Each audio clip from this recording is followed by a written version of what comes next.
Now here's the second law that changed my life forever in network marketing. I learned the law of sowing and reaping. And in the law of sowing and reaping is also the story of the law of averages. Jot this down. The story of the sower comes from the Bible. I'm an amateur on the Bible, but this is such a useful story. Here's what the story says.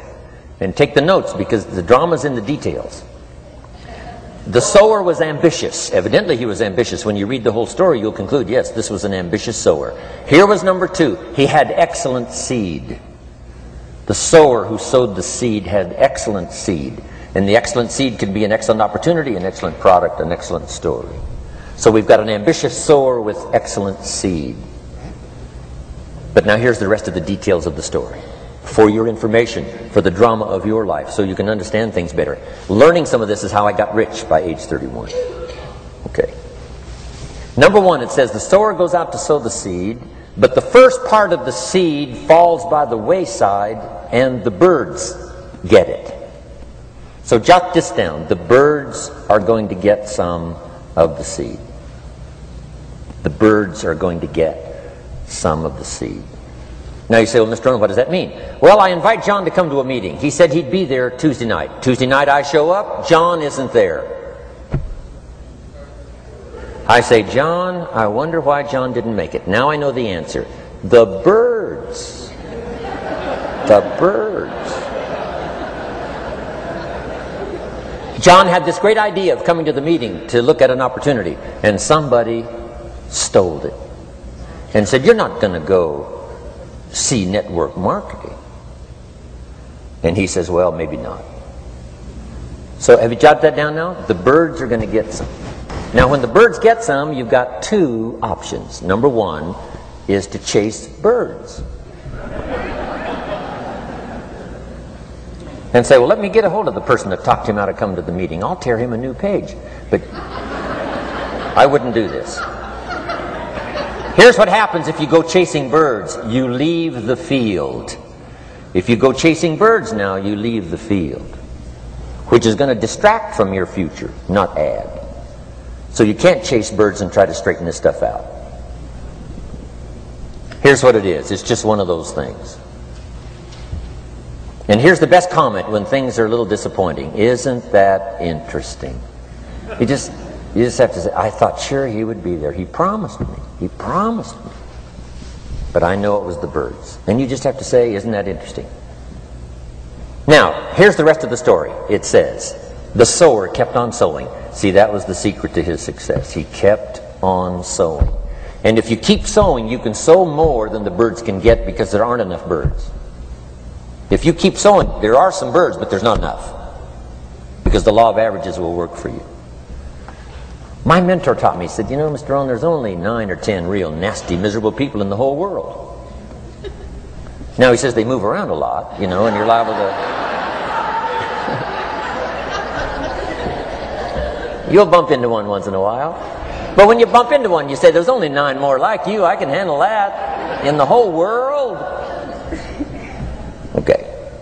Now here's what else it says. The sower now keeps sowing the seed. Now the seed falls, the story says, on rocky ground where the soil is shallow. And the rocky ground where the soil is shallow is not of your making. Because you had excellent seed and you were an ambitious sower. So the rocky ground where the soil is shallow is not of your making. But here's what it says what happened. This time, the little seed that falls in the ground starts to grow. And the little plant starts to grow. But the first hot day, it withers and dies. It dies. Not an easy thing to watch. I finally get John started. Sure enough, 3 or 4 days later, somebody says, boo! And he goes...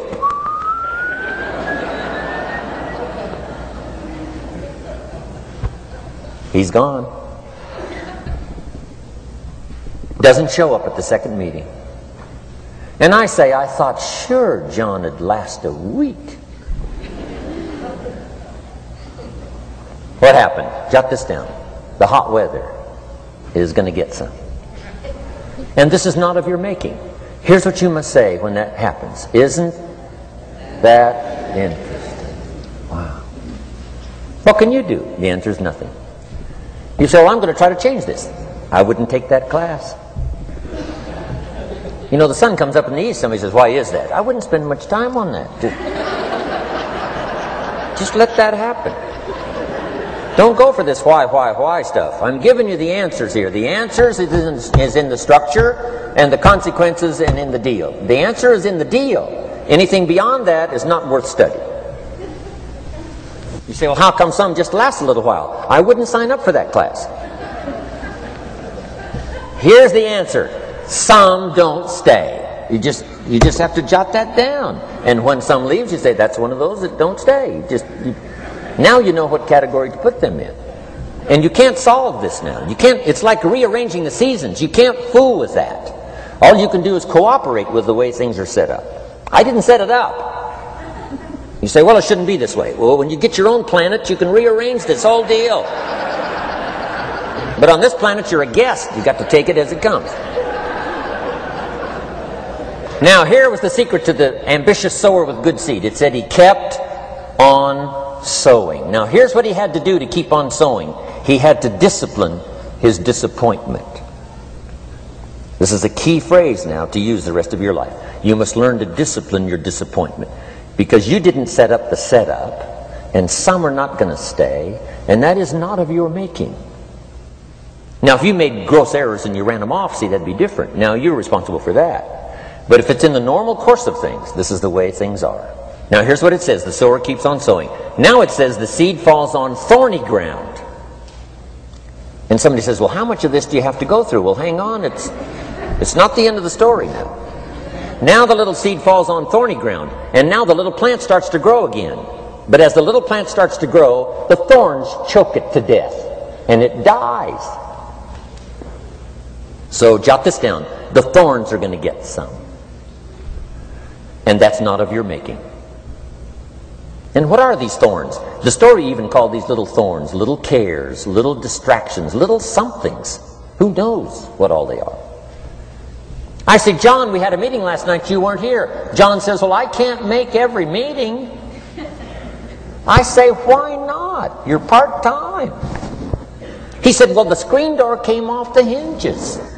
And you just can't let your house fall apart. You got to take some time and fix things up. And I can hear the thorns going,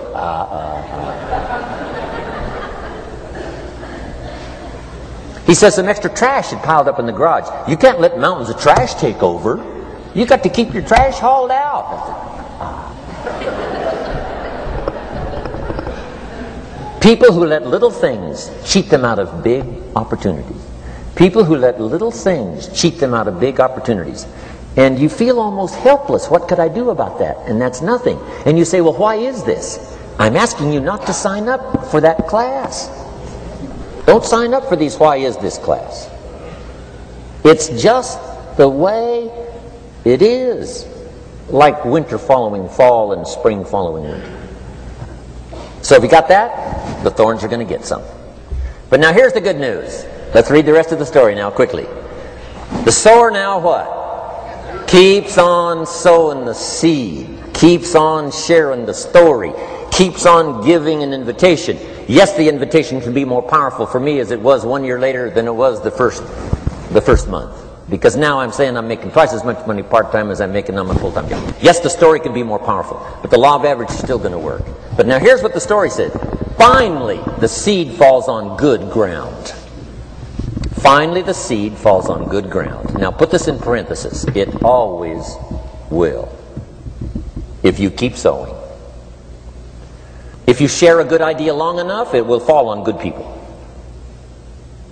But now here's the rest of that story. Some of the good ground did 30%. And some of the good ground did 60%. And some of the good ground did 100%. You say, well, why the difference in numbers? I wouldn't sign up for that class. Go on. Have I said that often enough now? Don't register for that class. It's just the way it is. Now, I tried to get the 30s to do 60. Found out it was more than I could handle. I used to say, I'll make them successful if it kills me. I almost died. No, you can't do that. Here's what you do. Let the 30s do 30 to the best of their ability and keep doing 30, because that's how they build their lifestyle and get what they want out of life. And let the 60s do 60, and let the 100s do 100s. Now, how can you get some to do 100%? You got to go through all these experiences, and you got to talk